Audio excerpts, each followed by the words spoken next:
Double engine की सरकार के प्रयासों से किसानों को मेहनत का पूरा दाम मिल रहा है। सब्सिडी और बीज पर बढ़ी सहायता अब सीधे किसानों को मिल रही है। भावांतर भरपाई योजना एवं बागवानी ने खोल दिए आय के नए रास्ते। देश के यशस्वी प्रधानमंत्री आदरणीय मोदी जी के नेतृत्व में ऐसी नीतियां बनाई हैं जिनसे किसानों की आय लगातार बढ़े। ये हमारी सरकार मोदी जी के नेतृत्व में डबल इंजन की सरकार चल रही है कि हमारा किसान सशक्त हो, मजबूत हो और उसको लेकर के हमारी नीतियां लगातार उनकी आय बढ़ाने के लिए काम कर रही है। अब गांव की खुशहाली खेतों से झलकती है और किसान क्रेडिट कार्ड की ऋण सीमा 5 लाख कर दी गई, ताकि खेती आसान बने और किसान अपने सपनों को पूरा कर सके। मुख्यमंत्री श्री नायब सिंह सैनी जी के कुशल नेतृत्व में किसान उत्थान के नए अध्याय लिखे गए हैं। जब अन्नदाता मुस्कुराएगा तभी हरियाणा चमकेगा। देखिए ममता बनर्जी जो हुमकी आप दे रहे हैं और थ्रेटनिंग जो कर रहे हैं, इससे कोई फायदा नहीं है, क्योंकि बंगाल के लोग और भारत के लोगों को मालूम चल गया है कि आप किसके लिए SIR को रोकना चाह रहे हैं। हम लोग को मालूम है कि जो मुख्यमंत्री जब विरोधी नेत्री थे 2005 साल में, अब इसी रोहिंग्या और अनुप्रवेशकारी बांग्लादेशी मुसलमान का प्रतिवाद किए थे, तब लेफ्ट गवर्नमेंट थे। और आज मुख्यमंत्री होने के बाद आप चाहते हैं कि वही जो आपका वोटर बैंक बन गए हैं उसको रखा जाए। आप कुछ भी कर सकते हैं, आप धरना में बैठ सकते हैं, कुछ भी कर सकते हैं, लेकिन SIR होके रहेगा और एक भी वैध वोटर का नाम काटा नहीं जाएगा, लेकिन एक भी अवैध वोटर का नाम हम लोग रखने नहीं देंगे। इसके लिए आप जो भी कर सकते हैं आप कर सकते हैं, लेकिन बंगाल के लोगों और भारत के 140 करोड़ लोगों को मालूम चल रहा है कि ममता बनर्जी और TMC पार्टी क्या चाहते हैं। कालीघाट के बाद दक्षिण स्तर पे आज CEC गणेश कुमार ने ब्लैक पताका दिखा जाएगा TMC कैडर लोग। अब TMC कैडर लोग मिस्टर ज्ञानेश कुमार को परसों जब एयरपोर्ट से वो निकले, जब कल कालीघाट गए, आज दक्षिणेश्वर गए, तो विरोध कर रहे, झंडा दिखा रहा है, काला झंडा। इससे क्या होगा? सबको मालूम है कि ये लोग TMC का झंडा नहीं है, फिर भी मालूम है कि ये TMC का ही जो IPAC एजेंसी है वो करवा रहे हैं। और क्यों करवा रहे हैं ये तो बहुत क्लियर है, क्योंकि TMC ऐसा एक पार्टी है जिसका कोई नीति नहीं है, कोई आइडियोलॉजी नहीं है। उन लोग का एक ही आइडियोलॉजी है कि भारत का बदनाम करना और भारत का संविधान का जो जो स्तर है उसको अपमान करना।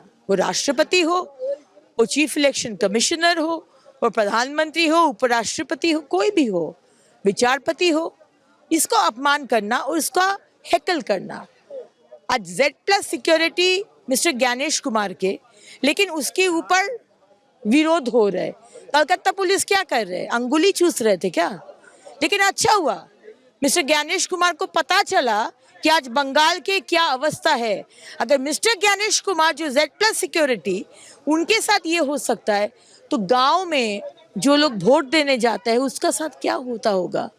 तो ये देखिए अप्रैल मई महीना में जब भी इलेक्शन हो, बंगाल के लोग शांतिपूर्ण वोट कर सके, घर से पोलिंग स्टेशन तक जा सके, इसका आप व्यवस्था कर दीजिए। नहीं तो इस सरकार के अंडर में बंगाल के लोग ये चाह रहे हैं कि 356 हो, क्योंकि इस सरकार और इस ममता बनर्जी का पुलिस प्रशासन के अंडर में वोट नहीं होगा। लॉ मानते ही निर्वाचन होगा बंगाल में, आज ये बोला है CEC गणेश कुमार। तो लॉ तो मानते मिस्टर ज्ञानेश कुमार CEC जो है वो तो पहले दिन से ही बोल रहे कि SIR होगा, और SIR ये पहली बार नहीं है कि बंगाल में हो रहा है, ये 9वीं बार हो रहा है और 11 और प्रदेश में हो रहा है। तो SIR तो संविधान मान के होगा, ये संविधान का प्रक्रिया है। ममता बनर्जी, आप अगर सोचेंगे कि ये पश्चिम बंगाल नहीं है, पश्चिम बांग्लादेश है और आप उनका प्रधानमंत्री है, और आप एसआईआर करने नहीं देंगे, आप चीफ इलेक्शन कमिश्नर को मानेंगे नहीं, इलेक्शन कमीशन को मानेंगे नहीं, महामहिम राष्ट्रपति को अपमान करेंगे, ये तो नहीं होगा।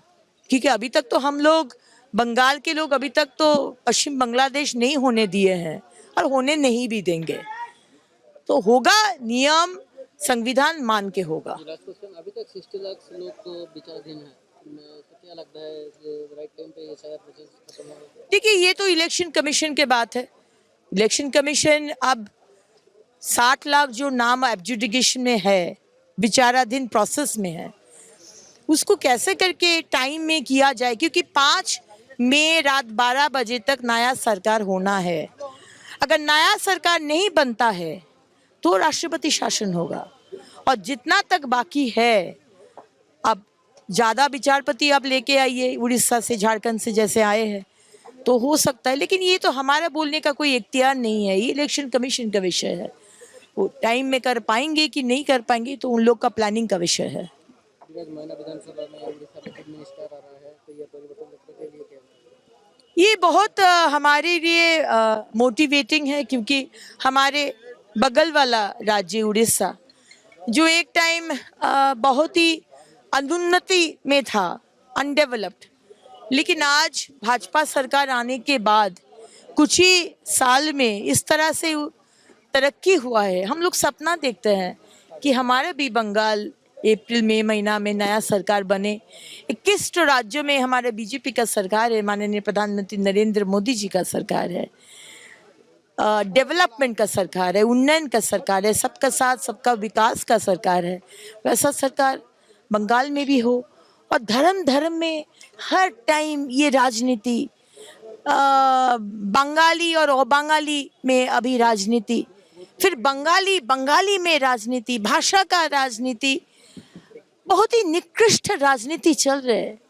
माननीय प्रधानमंत्री जी को बोलेंगे हम लोग को बचाइए, और मिस्टर ज्ञानेश कुमार जी को बोलेंगे हम लोग को बचाइए। बंगाल खत्म होने जा रहा है, खत्म हो गया है।